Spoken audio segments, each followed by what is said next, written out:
Chapter 10 Year 875 PXF Late Spring. Osmond awoke to a gentle shake of his shoulder. He was in his room at the Sojourn's Rest, and as he rolled over, expecting to see Lolly or Talon, he instead saw Wilfred's face. A wave of disorientation rolled over him as his mind couldn't rectify the juxtaposition of his surroundings with the Willico. Then he remembered. As he looked down at his forearms, the illusion of unblemished skin faded, revealing the scarred soul beneath. Osmond tried to reconjure the illusion of his healed body to cover the injuries he had inflicted on himself, but was unable to.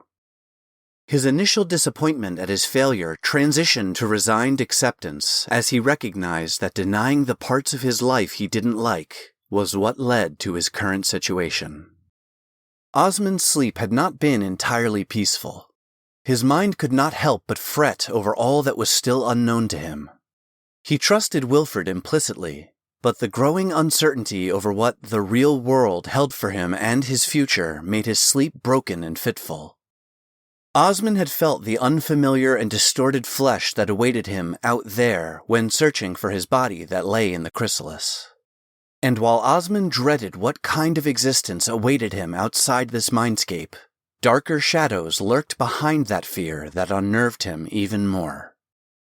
I wanted to let you rest and heal longer to gain more strength, but your growing distress has begun to affect us both. Wilfred's voice held the gentle tone of a parent waking a child from a nightmare in the early darkness of morning. It's time for you to face what the future holds for you. I'm sorry, Wilfred, Osmond apologized. I never intended for you to have to endure all this as well. Nonsense, Wilfred chided gently. We're a part of something much larger now, and I have been facing my own unmapped shoals and shark-filled reefs while you slept. We both have plenty of wounds to heal and scars to accept before moving forward. Osmond swung his legs over the edge of the bed and stood up. He found he was wearing his favorite pair of cotton, calf-length, cut-off sleeping breeches that he used to wear when lounging around his or Talon's room. However, once Serena began staying overnight, she had thrown the breeches in the hearth and insisted he wear a silk robe she had purchased for him and nothing else. At the thought of Serena, a shadow fell across the room, and a chill filled the air. Even Wilfred glanced around, noticing the change. That's for another day, Wilfred said cryptically. Today, we need you to open your eyes. Osmond's room at the Sojourn's Rest dissolved around him, and he was once again standing in the vast empty mindscape, alone except for himself, Wilfred, and the chrysalis containing his physical form. Osmond stepped forward, gently laying a hand on the translucent container, and looked down on his ruined flesh. While by no means whole or remotely viable, it did seem somewhat healed since he last saw it. How long has it been? How long have I slept? Osmond asked. Another 5 months. Spring has already prepared the land for summer, and the days have grown long, and the night will soon leave us altogether, Wilfred answered. Osmond sighed. Wilfred, picking up on the resignation he was feeling, offered. Perhaps things will speed up as we both become more comfortable with our new lot in life. Osmond took a deep breath and squared his shoulders. He looked over to Wilfred confidently. I'm ready. And then added, a little more tentatively, Will it hurt? Wilfred's smile beamed from his wrinkled countenance. Trust me, and just follow the current. Wilfred reached out his hands and waited for Osmond to take them. Let your mind connect with the outside world, he intoned somewhat hypnotically.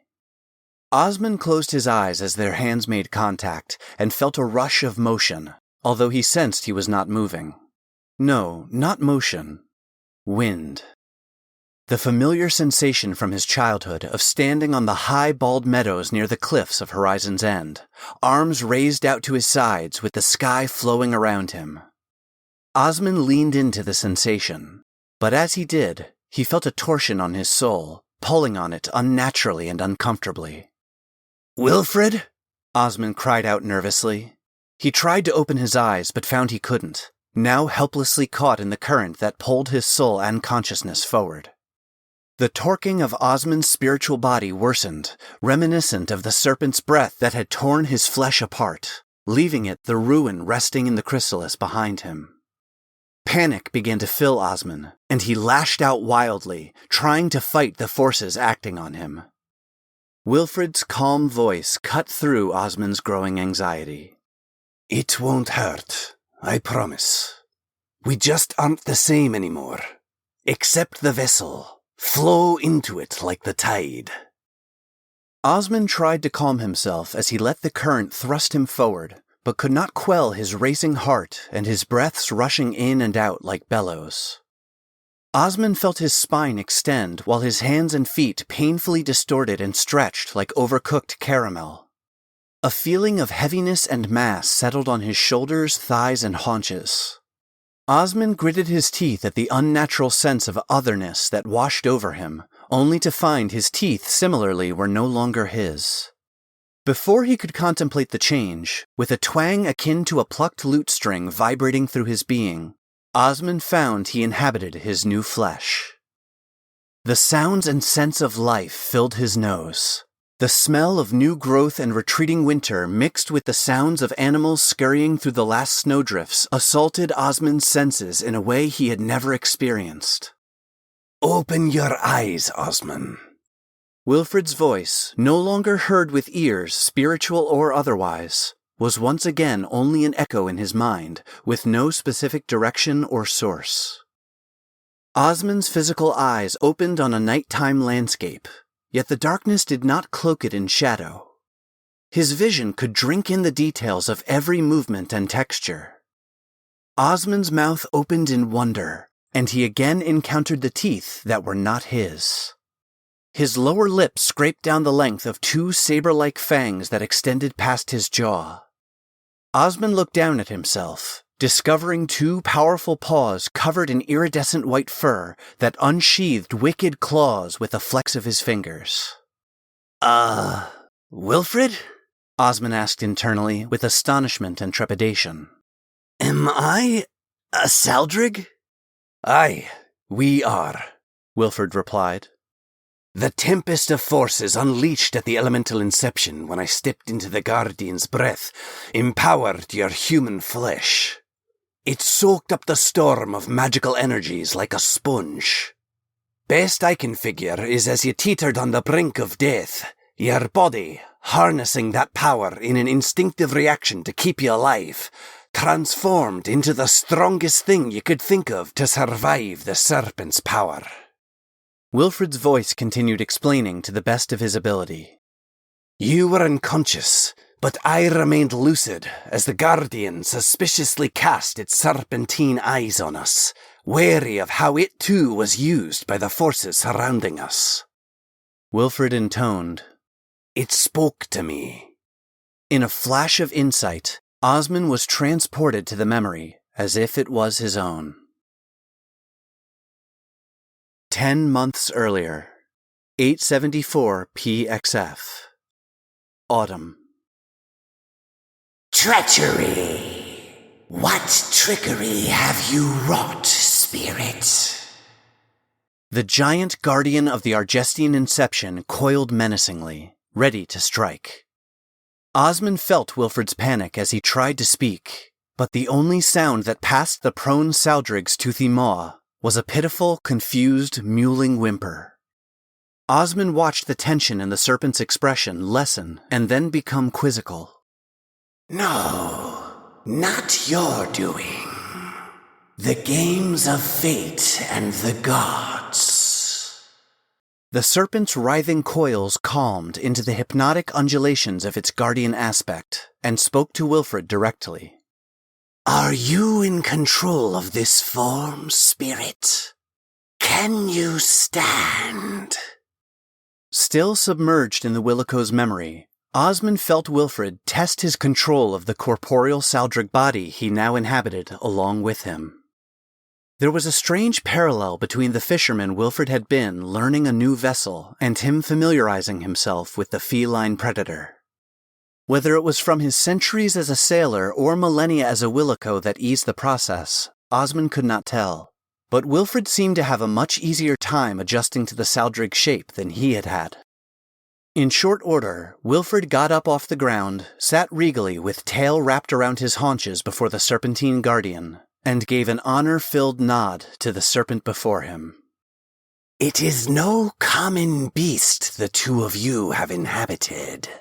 A Saldrig can see the material world and what lies beyond the veil.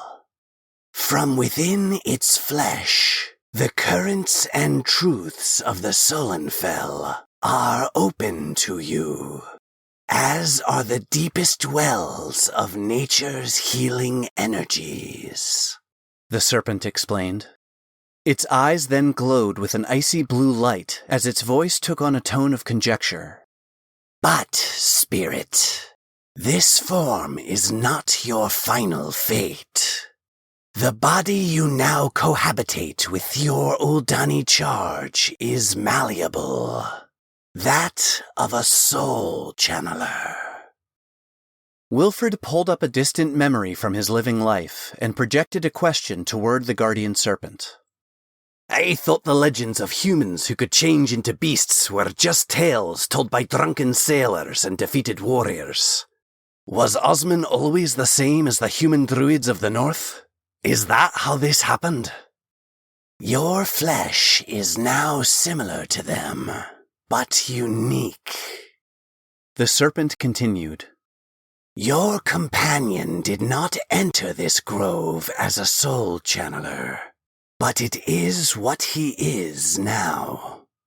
However, this power was infused upon one of elven lineage, no matter how far removed the Uldani have become. Their nature is rooted in a resistance to change, practically immune even to the onslaught of time. That which is instinctual to the druids of the north could be a challenge for him, if possible at all. The serpent peered deep into Wilfred's eyes and continued. I can sense your companion's human body still exists within the beast's shape you now wear, but to manifest it at this moment would mean death to you both. The serpent looked out to its grove. Much as I tend to those frozen here, you will tend to this boy. Guide his healing, both soul and body. Listen to the flesh of the beast you wear to help you survive, and the knowledge of the Sullenfell to guide your healing. Present. 875 PXF. Late spring.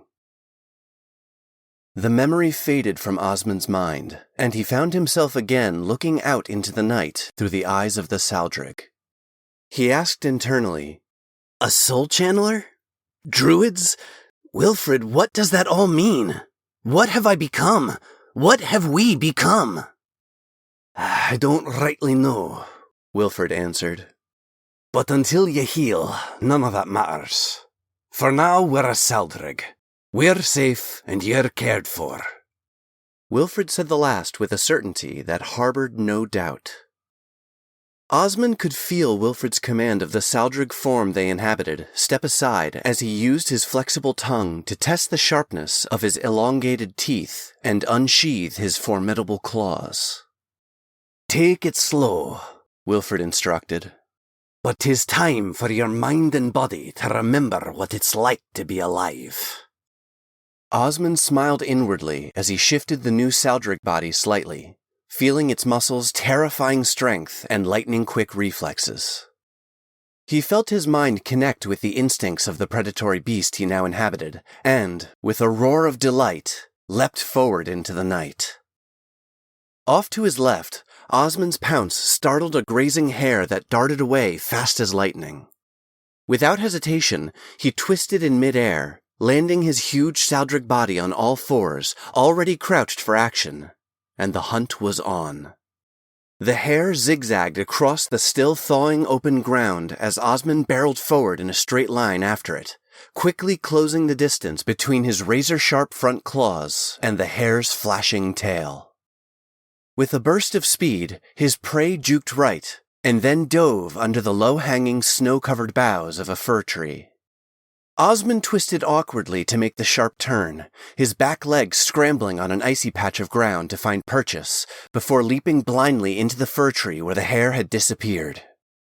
While Osmond had considered the branches he would crash through, correctly assuming the mass of the Saldrig would have no issue pushing them out of the way or breaking through them, he did not anticipate the steep drop-off just beyond. Osmond tumbled snout over tail down the snow-covered embankment. Even the natural grace of the Saldrig could not lessen the ridiculous spectacle of churning paws, spinning tail, and surprised yowls as 800 pounds of mighty, snow-covered apex predator finally plopped into a snowbank and came to rest. Osmond heard Wilfred's chuckling sigh as he directed Osmond's gaze to the hare sitting atop the low ridge above them, casually grooming its face before hopping off. From the trees on the ridge, a flock of birds took to the sky, startled by the terrifying sounds emanating from the grotto below them. They had never heard a Saldrig laugh before. Wilfred chimed in once Osmond regained his composure and pulled them out of the snowbank, checking for any wounds. Crafty little buggers, but they're tasty. What? Osmond exclaimed before understanding hit him. Oh, he added guiltily. So you have had to hunt to keep us alive. 'Twas a bit of a hurdle to get over mentally, but when you're starving, you sail over it quickly. Wilfred continued sardonically. Not to mention, when you haven't tasted food in 25 centuries, everything tastes brand new. Our beastie has quite the appetite, and we're still getting our weight back after the winter. Osmond felt Wilfred gently nudge his consciousness, and he contentedly slipped into observing as Wilfred took control of the Saldrig. A satisfying weariness settled into Osmond's muscles once he relinquished the adrenaline and amped-up senses of the Saldrig to the Willico's more experienced hands. It reminded him of the beautiful exhaustion that would overcome him after day-long duels with Talon in Ellery Square. This wasn't the mental exhaustion of his last awakening, but a physical one, which, in Osmond's experience, was always the best way to rehabilitate after a wound. Perhaps being active in the Saldrig would speed the healing of his body in the chrysalis. Osmond turned his attention back to Wilfred. Even though he wasn't in direct control of the Saldrig body he and Wilfred shared, he still saw through its eyes and felt all it sensed. While Osmond had only steered the Saldrig's actions, Wilfred had become one with it. A whole array of sensory inputs that Osmond didn't even realize were available to him flooded into his senses. Wilfred prowled silently and invisibly through the newly sprouted underbrush, low to the ground and with the breeze in his face keeping him downwind of any prey ahead. Osmond could feel the tiny vibrations made by the movements of creatures around him through the sensitive, hand-sized pads on his massive paws. Whiskers tickled under his nose as they brushed against leaf and limb and judged the exact amount of noise they would make with his passing. Ears twitched and swiveled directionally to pick up any errant sound within his vicinity. Nose and tongue worked in tandem to taste the air for scents of easy prey or formidable predators alike. The Saldrig's instincts and senses embodied the culmination of nature's evolutionary apex, but when paired with Wilfred's intelligence and insight, they became something genuinely terrifying. Osmond became acutely aware of the mercy gifted him by the Saldrig that had stalked him back in the shield wall's spine the night before he found his father's painting. He pondered if it had sensed the parasitic chain made from his father's sacrifice returning to him, saving him from being devoured. At the thought of the chain, the world around Osmond changed. He was no longer seeing the world as he knew it, albeit with far better vision, but into the world beyond the veil. He saw the aura of life around every tree and bush. Beneath his paws, he saw the thrum of roots pulsing with energy, and on the snow, superimposed upon a faint set of tracks Wilfred was following, the stain of age marring the glow of life nearing its end. Wilfred had stopped his hunt when the change overcame their vision. Aye, it's still there, Wilfred stated. The chain wasn't exhausted by the events at the inception, just overwhelmed. I suspect, along with the Saldrig's innate abilities, it's why you're healing at all and haven't died from your wounds.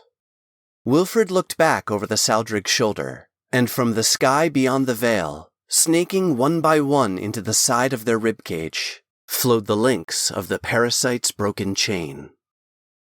Osmond looked around further with the Saldrig's veil sight. A glow of familiarity cloaked the land around them. This was their territory, their home. Vast acres claimed and borders marked.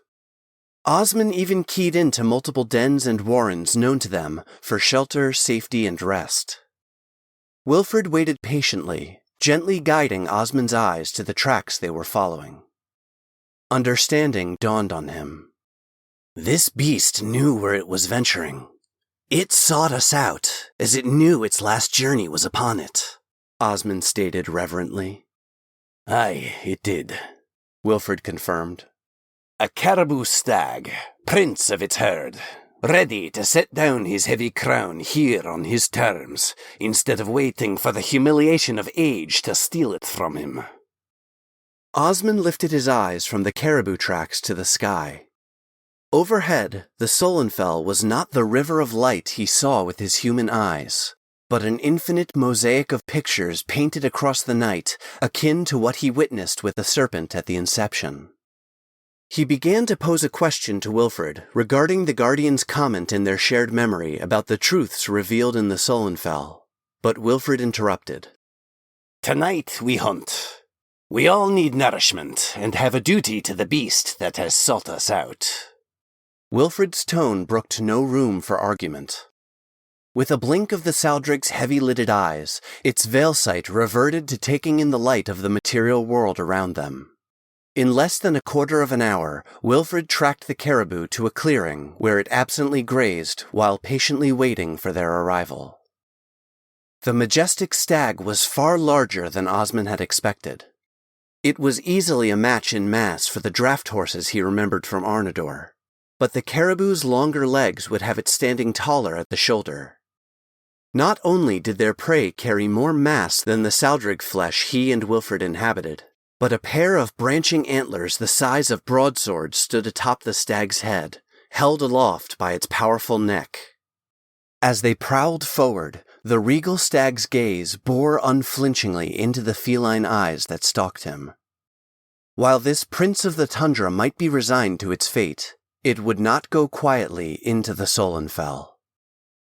Wilfred crept forward, closing the distance between predator and prey with a silent skill that left Osmond holding his metaphysical breath.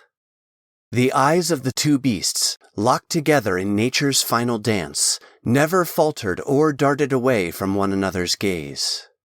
The stag snorted with confident derision, its hot breath fogging powerfully out of its nostrils in the chill of the early springtime air. The moonlight and rippling Solenfell above transformed its exhalation into a cloud of ghosts and specters that swirled menacingly around its mighty antlers. Osmond fretted that perhaps they were the beast facing their final journey this night. Without warning, Wilfred's slow creep forward became a rapid scurry, body low to the ground, large muscles still coiled and ready to pounce. The stag defensively lowered his antlers, head tilting slightly to the side with eyes forward, judging the distance between it and Wilfred versus the length of its deadly branching antlers. Just outside the reach of the caribou's bony armaments, Wilfred feinted that he was about to pounce with all the Saldrig's fearsome strength. The full length and 18 points of the stag's antlers, each the size of a short sword, swung through the space the Saldrig would have occupied had Wilfred followed through with his attack. Instead, he crouched underneath them as they passed harmlessly overhead. The caribou trumpeted in defiance, but its eyes opened wide, the whites shining in instinctual terror with recognition of its error. The mighty swing, making contact with nothing but air, left the entirety of its muscular neck exposed to the saldrig poised to spring just below it. Wilfred did not hesitate. Osmond, pulled into the adrenaline of the hunt, leapt with Wilfred at the exposed flesh, claws raking across the stag's neck as their momentum swung them around to the caribou's side and nearly on its back. Once in position, Wilfred dug their claws into the stag's bulging shoulders, locking them in a deadly embrace. Wilfred reared the saldrig's head back and drove their saber-like fangs into the caribou's neck with instinctual accuracy. Their teeth severed the pulsing arteries flowing with the stag's lifeblood, releasing it in a hot torrent and staining their iridescent white fur. The caribou stag, prince of the tundra, fell like a stone with hardly a twitch as Wilfred snapped their powerful jaws shut, crushing the caribou's spine. The two majestic beasts ended their dance lying on the ground like lovers, one calmly catching their breath as the other's life bled away. Osmond's consciousness reflexively recoiled as Wilfred swallowed the large chunk of flesh in their jaws as they disengaged from the corpse of the caribou. "This is who and what we are for the time being," Wilfred stated without consolation or apology. "We cull the herds and balance the scales so all may thrive." He paused, his voice and presence laying a phantom hand on Osmond's shoulder. "Including your human body healing within us." Osmond turned his consciousness back on the scene before them, letting himself flow back into the senses of the saldrig.